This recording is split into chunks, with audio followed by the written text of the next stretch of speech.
రామప్ప గుడిగా పిలిచే రుద్రేశ్వర స్వామి ఆలయం తెలంగాణ రాష్ట్రం ములుగు జిల్లా పాలంపేట గ్రామంలో ఉంది. హైదరాబాద్ కి 200 కిలోమీటర్లు, వరంగల్ నగరానికి 70 కిలోమీటర్ల దూరంలో ఈ గ్రామం ఉంది. భారతదేశంలోని చారిత్రక దేవాలయాల్లో రామప్పకు ప్రత్యేక స్థానం ఉంది.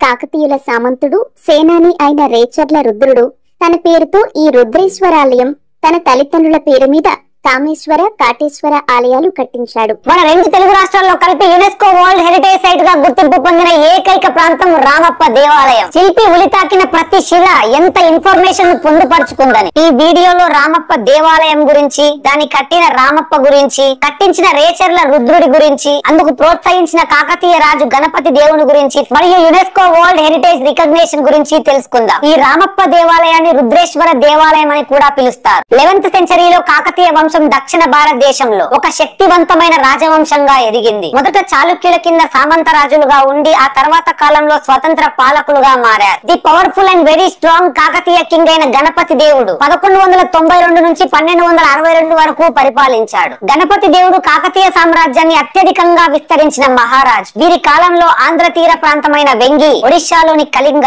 మరియు కర్ణాటక ప్రాంతాలు కాకతీయ రాజ్యానికి చేరాయి. దేవగిరి యాదవులు, హోయసాలులు తమిళనాడు చోళులపై యుద్ధాలు చేసి గెలిచాడు. వరంగల్ కోటను బలంగా నిర్మించి శత్రువుల నుంచి కాపాడాడు. గ్రామాల పరిపాలనను మెరుగుపరచడానికి అయ్యగారి వ్యవస్థను ప్రవేశపెట్టాడు. వ్యవసాయ అభివృద్ధి కోసం పాకల చెరువు మరియు రామప్ప చెరువును తవ్వించాడు. రామప్ప చెరువు వీరి కాలంలోనే 1213లో నిర్మించబడింది. అయితే గణపతి దేవుడికి కొడుకులు లేకపోవడంతో తన కుమార్తె రుద్రమాదేవిని వారసురాలిగా ప్రకటించారు. రుద్రమాదేవి 1262 నుంచి 1289 మధ్య కాలంలో కాకతీయ సామ్రాజ్యాన్ని పరిపాలించింది. భారతదేశ చరిత్రలో తొలి సామ్రాజ్య పాలకురాలిగా చరిత్ర సృష్టించింది. కానీ రుద్రమాదేవిని తన సామంత రాజులు అంగీకరించలేదు. అయినప్పటికీ స్వయంగా తానే యుద్ధ భూమిలోకి వెళ్లి యుద్ధాలు చేసింది. వరంగల్ కోటను మరింత శక్తివంతంగా మారుస్తూ రక్షణ కల్పించింది. దేవగిరి యాదవులు, తమిళనాడు పాండ్యులతో యుద్ధాలు చేసింది. దేవాలయ నిర్మాణాలను, గవర్నెన్స్ లో ఉమెన్ పార్టిసిపేషన్ ను ఎంకరేజ్ చేసింది. మానవతా పరిపాలనను కొనసాగిస్తూ మహిళా న్యాయకత్వానికి గొప్ప ఉదాహరణగా నిలిచింది. రాణి రుద్రమాదేవి తర్వాత ఆమె మనవడు రెండవ ప్రతాపరుద్రుడు కాకతీయ సామ్రాజ్యాన్ని పరిపాలించాడు. అయితే 1323లో ఢిల్లీ సుల్తానుల దాడులతో కాకతీయ సామ్రాజ్యం ఢిల్లీ సుల్తానుల చేతుల్లోకి వెళ్లిపోయింది. కానీ కాకతీయులు కట్టించిన రామప్ప